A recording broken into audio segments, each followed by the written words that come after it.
Hello guys, in this video I will show you how to remove text box in Canva. But first of all, I just want to mention, please don't forget to subscribe to my channel for a chance to win a new iPhone 13. So let's jump into it. First, open Canva, then open a project. And inside your project, to remove a text box, you just tap on it.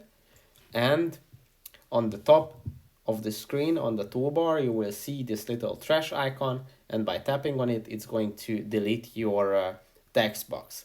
Now, in some cases, you may have two text boxes in a group, and then if you want to delete them separately, you tap on the group, and on the top of the screen it's going to appear the ungroup menu, and by tapping on ungroup you will receive the two separate text boxes, and then you can delete them separately, just the same as we did the first time.